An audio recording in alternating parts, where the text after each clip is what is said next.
अध्यक्ष महोदय, जैसे कि ये चर्चा का विषय बना हुआ आज पूरे देश में, और इस सदन ने इस बात पर चर्चा करने का ये जो कदम उठाया सराहनीय है। आज हम राजघाट पर गए थे तो वहां पर एक अद्भुत सा आश्चर्य हुआ, और यहाँ पर भी मुझे देखने को मिला मदन लाल जी बार बार कह रहे हैं हम आपके साथ हैं।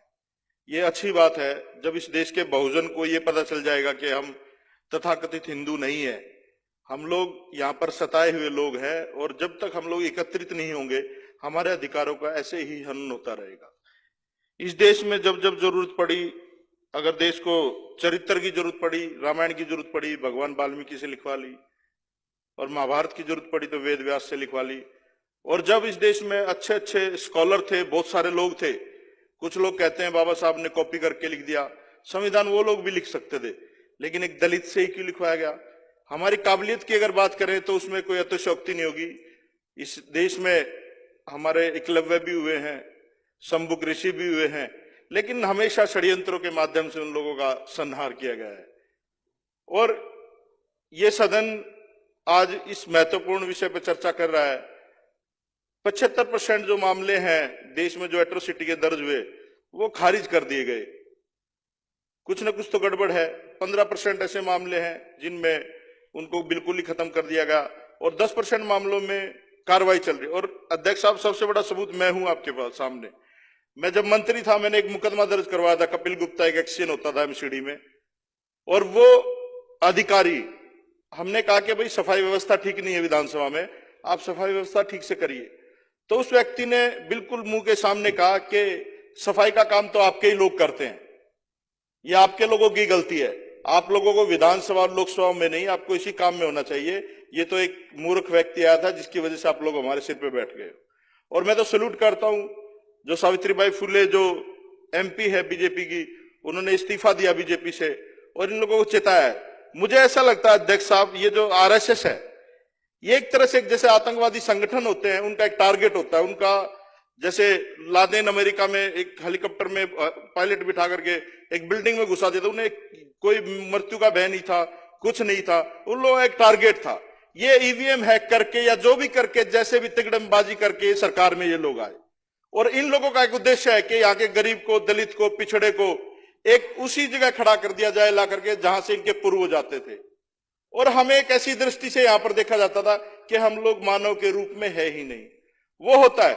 और मैं तो ये कहूंगा जितने भी लोग हमारे लोग बहुजन समाज के इन विधानसभा में लोकसभा में बैठे हैं, वो मर्सिडीज में बैठे हुए कुत्ते की तरह हैं, अपने आप को सोचते हैं हमारी प्रवृत्ति बदल गई, लेकिन हमारी औकात वही है। कोई भी जो भी यहां पर बैठा है, आप अपनी औकात ना भूले भाई।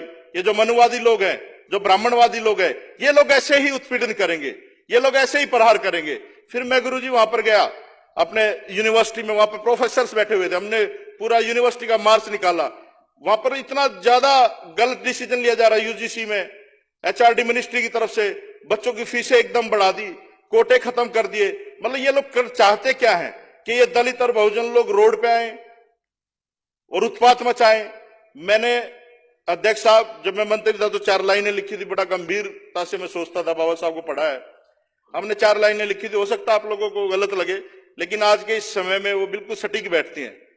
उसमें लिखा था मैंने कि अगर संविधान सुरक्षित है तो हम सुरक्षित हैं, अगर संविधान सुरक्षित है तो हम सुरक्षित हैं, अगर हम सुरक्षित हैं तो ये देश सुरक्षित है। इस सदन के माध्यम से पूरे देश को बताना चाहता हूं, अगर हमारे लोगों पर, अगर हमारे समाज पर अगर किसी भी तरह का उत्पीड़न होगा तो हम लोग सड़कों पर भी आएंगे, और जब तक बात संवाद से बनेगी संवाद से भी करेंगे।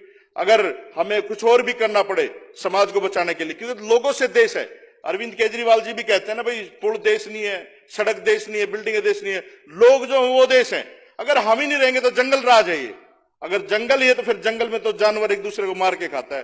फिर हमें कोई भी हथियार अपनाना पड़े, कोई भी काम करना पड़े, समाज का सारी चीजें छोड़ के, राजनीति और सारी चीजें भूल करके हम लोग समाज के साथ खड़े होंगे। और हमें उम्मीद है जब इस विधानसभा में इस इतने महत्वपूर्ण चर्चा हुई है और बीजेपी के लोग ऐसे सोच रहे हैं, पता नहीं कहां से आ गए ये लोग, ये सबकी सोचते हैं, अजीब से लोग हैं।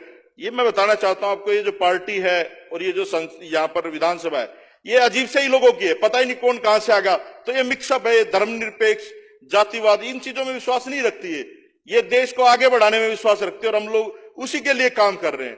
तो अध्यक्ष साहब, ये जो निर्णय ये निंदनीय है। और इस देश में दुर्भाग्य हमारा ये है कि और भी चीजों में, बहुत सारी चीजों में गलत इस्तेमाल होता है कानून का। दहेज में चले जाओ, रेप केस में चले जाओ, बहुत सारे चीजों में दुरुपयोग होता है। इसका तो उपयोग ही नहीं हो रहा।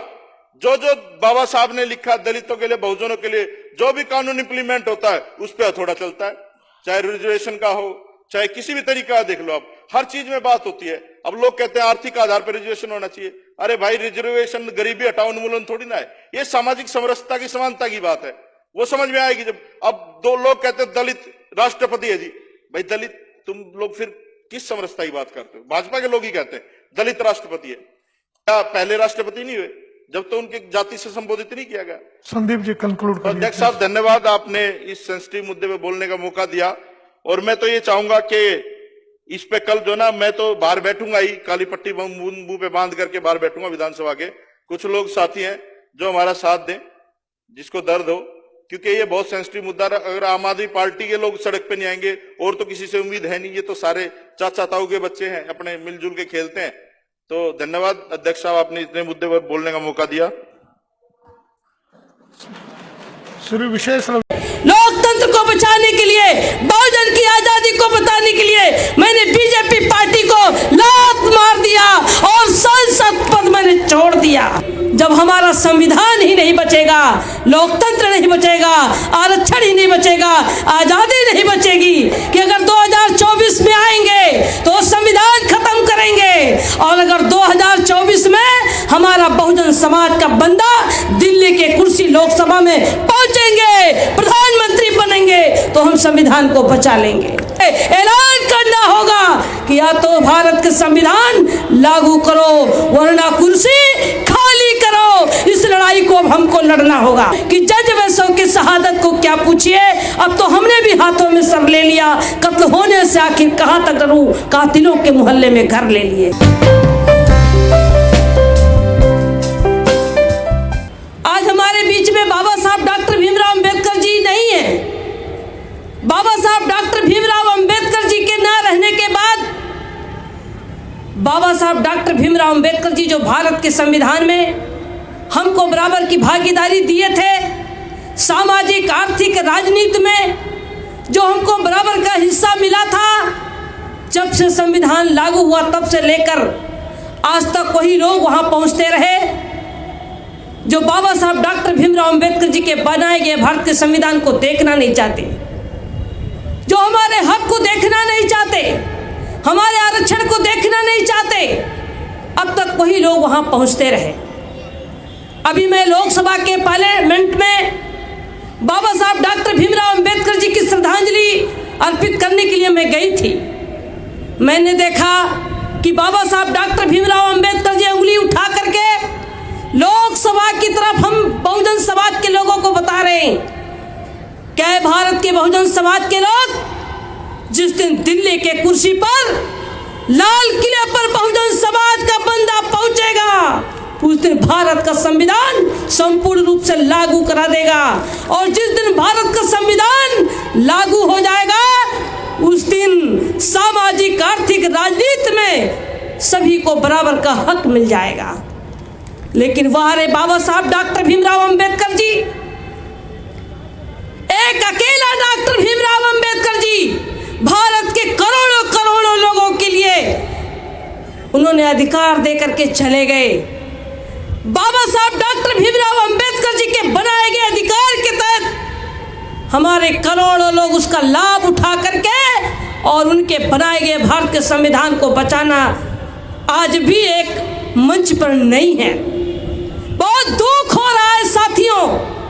मंच पर हमारे साथी बैठे हैं, सांसद जी भी बैठे हैं, विधायक जी भी बैठे हैं, मंत्री जी भी बैठे हैं। साथियों, मैं भी सांसद रही हूं। 2014 में जब मैं लोकसभा में पहुंची तो कुछ दिन तो मुझे लगा समझने में, और जब मैं समझ पाई कि बीजेपी आरएसएस की सरकार भारत के संविधान को बदलना चाहते, बहुजन की आजादी को खत्म करना चाहते, हमारे आरक्षण को खत्म करना चाहते, तो मैं सदन से लेकर सड़क तक मैंने बहुजन समाज के लोगों को बताने का काम किया।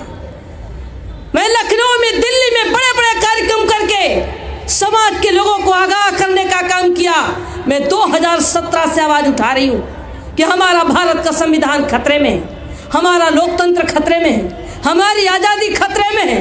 हमारी बातों को लोगों ने हल्के में लिया, और जब मेरी बातों को हल्के में लिया, जब मैं लोकसभा की सदन में संविधान को लागू करने के लिए मैंने मांग किया, तो मुझे बुला करके और कहा गया कि आप बीजेपी की सांसद हो, बीजेपी की सरकार है, बीजेपी के वोट और नोट से जीत करके आई हो, जो बीजेपी कहेगी, जो सरकार कहेगी, उसके अनुसार आपको चलना होगा। तो मैंने जवाब दिया, मैंने प्रधानमंत्री जी को जवाब दिया। उन्होंने कहा हमारी सरकार, आपको पता होनी चाहिए कि सरकार में हो, सरकार और पार्टी की कितना दिक्कत होगी। हमने कहा अगर आपको सरकार चलाने की दिक्कत हो रही है, अगर आपको सरकार बचाने की दिक्कत हो रही है, पार्टी चलाने की अगर दिक्कत हो रही है, तो हमको भारत के संविधान को बचाने के लिए मुझे आपका पार्टी नहीं चाहिए, आपका सांसद पद नहीं चाहिए। आप लोगों ने देखा होगा कि भारत के संविधान को बचाने के लिए, लोकतंत्र को बचाने के लिए, बहुजन की आजादी को बचाने के लिए मैंने बीजेपी पार्टी को लात मार दिया और सांसद पद मैंने छोड़ दिया। लोग सांसद विधायक बनने के लिए परेशान हैं, लोग बनने के लिए परेशान हैं, लेकिन संविधान को बचाने के लिए मैंने अपना सांसद पद छोड़ दिया। जब मैं सांसद थी तो लाख रुपया मुझे तनख्वाह मिलते थे।